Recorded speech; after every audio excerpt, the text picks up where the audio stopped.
lagi di channel aku Rimbunan. Di video kali ini aku mau ngebahas tentang plant food atau pupuk. Jadi aku di sini punya sedikit aja macam pupuknya yang bakalan aku review. Ada Formulek yang sifatnya cair, terus ada NPK Mutiara, terus ada Osmocot baik yang dari Holland maupun yang dari Thailand. Nah, jadi ngobrol-ngobrol tentang pupuk nih, kan kita harus sering ngasih pupuk, tapi kita juga harus tahu kadar yang terkandung di dalam pupuk itu apa aja, berapa persen dan sebagainya. Tapi secara kasat mata kita bedain dulu ya, pupuk tuh ada dua jenis, ada yang bentuknya liquid atau cair, ada juga yang padat. Umumnya padat sih, yang cair aku di sini cuma punya si Formulek aja ya. Nah, kalau si Formulek sih di sini lebih mudah pemakaiannya dan bisa kita sering-sering pakai gitu, karena kita bisa barengi dengan penyiraman. Tapi ya nggak boleh sering-sering juga, seminggu sekali lah gitu, atau enggak idealnya sih 2 minggu sekali, karena minggu lainnya tuh dalam 1 bulan tuh biasanya aku selipin pestisida gitu kan. Takut aja percuma kita subur-subur tanamannya terus tiba-tiba kita digigitin hama, kan sayang gitu kan. Nah, habis gitu di sini yang padat ada Osmocot tadi sama NPK juga sifatnya padat. Namun yang aku bahas sekarang nih bukan tentang cair atau padatnya, itu anak SD juga bisa bandingin ya. Tapi sifatnya, ada yang sifatnya fast release, ada yang sifatnya slow release. Nah, yang fast release dia tuh melepas unsur haranya tuh cepat gitu. Jadi kita harus aplikasikan secara berulang dan berkala gitu, di top up. Nah, ini biasanya ya tadi aku udah jelasin kan, seminggu atau 2 minggu sekali harus wajib kalian aplikasiin ulang. Kalau si Mutiara ini 2 mingguan juga pemakaiannya. Yang ini dicampur ke air terus disiramin gitu aja ke media tanam. Kalau yang ini disebarin. Jadi aku langsung praktekin aja ya. Nih, aku udah jarang banget pakai ini pupuk si NPK ini. Tapi dia tuh sangat beken dan terkenal di kalangan apa namanya tuh petani biasanya yang pakai ini, karena harganya yang affordable gitu, tapi nggak kalah bagus juga manfaatnya. Jadi pemakaiannya biasanya cuman kayak gini doang. Tuh ditabur gitu aja guys, udah jangan terlalu berlebih gitu. Ini udah kan.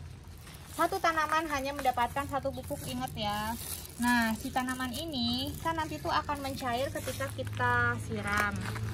Nah, ini tuh bakalan habis cepat larutnya dalam 2 minggu. Jadi setelah habis kalian harus reaplikasi gitu, ditaburin lagi. Udah, itu yang fast release. Kalau ini kan ya udah ya, Formulek udah ada video sebelumnya pengaplikasiannya. Terus yang kedua yaitu slow release.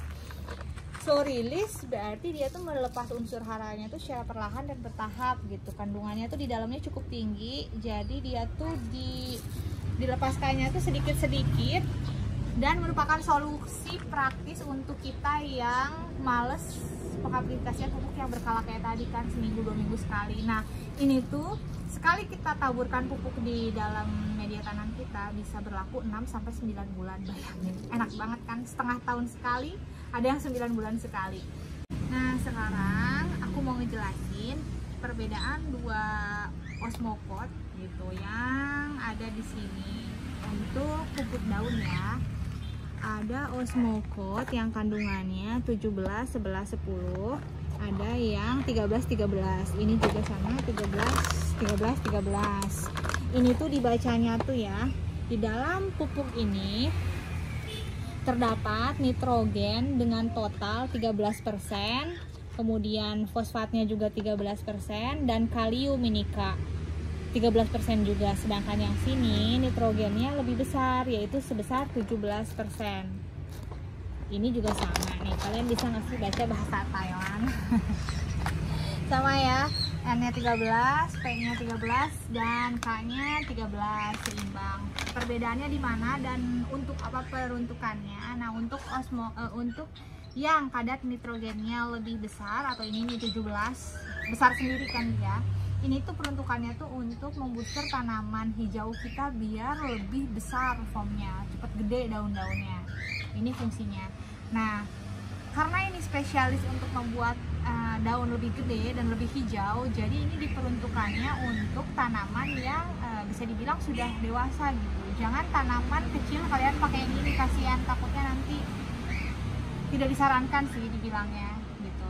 Nah kalau yang ini tuh yang versi aman-aman banget dan bisa digunain untuk semua jenis tanaman, mau tanaman variegata atau tanaman hijau gitu.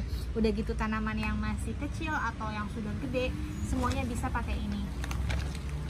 Ini seimbang ya, ini 13%, 13%, 13% gitu, aman pertanyaannya untuk tanaman variegata.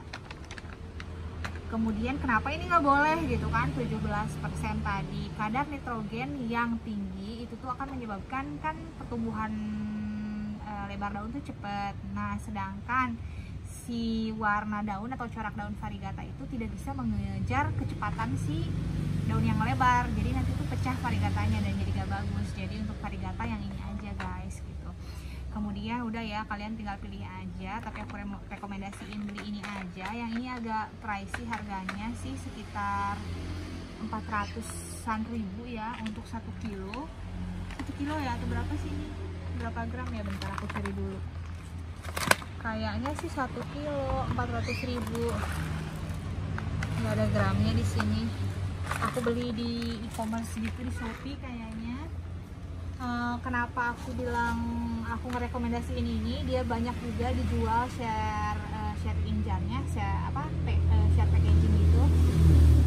Dan kalian bisa tahu sendiri kan, Thailand gitu kan, dia tuh negara yang terkenal banget tanaman hiasnya, tempat kontes seluruh dunia tanaman hias di Thailand. Mereka tuh punya tanaman-tanaman yang benar-benar punya form bagus, terawat dan gede-gede. Dan aku sudah membuktikan itu tuh bagus banget ini pakai si NPK yang dari Thailand. Kalau si Osmocote yang ini harganya memang lebih affordable, kemasannya setengah kiloan rata-rata.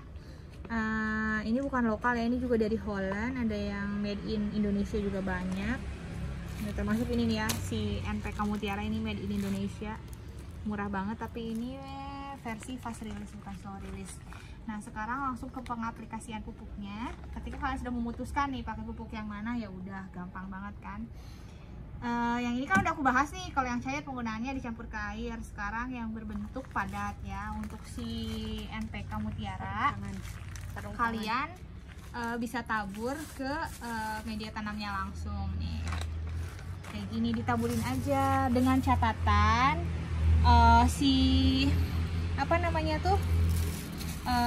si media tanamnya tuh jangan terlalu tinggi dari pot, karena kalau kita pakai penyiraman yang sifatnya nyocor gitu, kayak pakai selang, nanti itu suka keluar-keluar dan akhirnya pupuknya terbuang ke bawah. Nah ini karena udah nanggung, jadinya aku udah beli pot nih, kebayang gak sih ada pot dalam pot nih, karena kepenuhan metannya, jadi aku ya udah masukin aja, ada pot nganggur gitu caranya.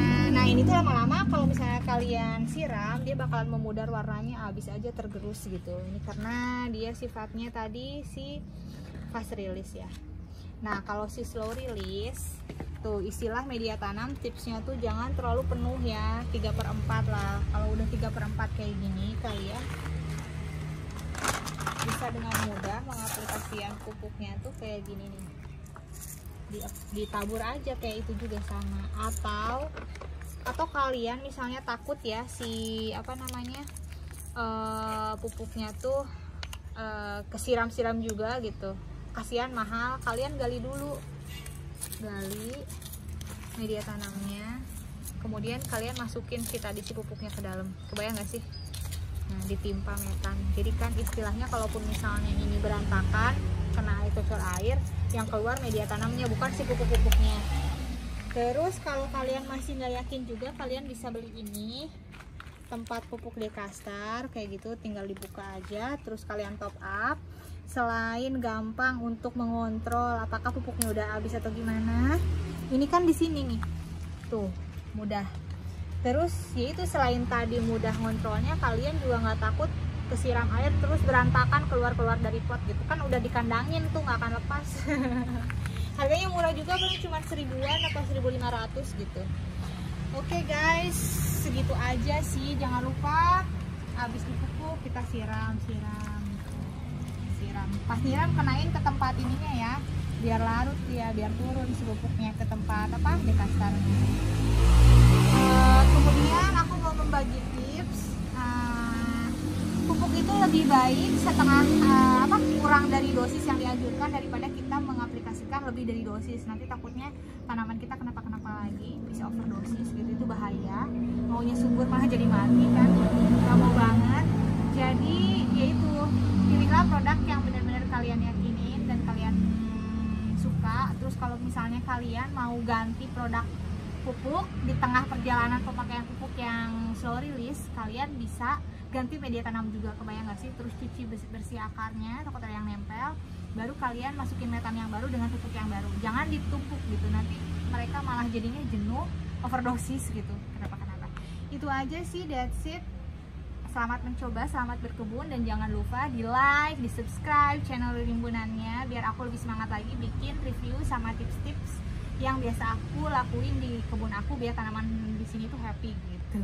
Jangan lupa juga di follow dan dilihat akun IG Rimbunan. Di sana aku jual biasanya tanaman-tanaman hasil tanian aku sendiri dan harganya yang di bawah pasaran, affordable, percaya. Demikian guys, terima kasih telah menonton. See you in another video. Bye bye.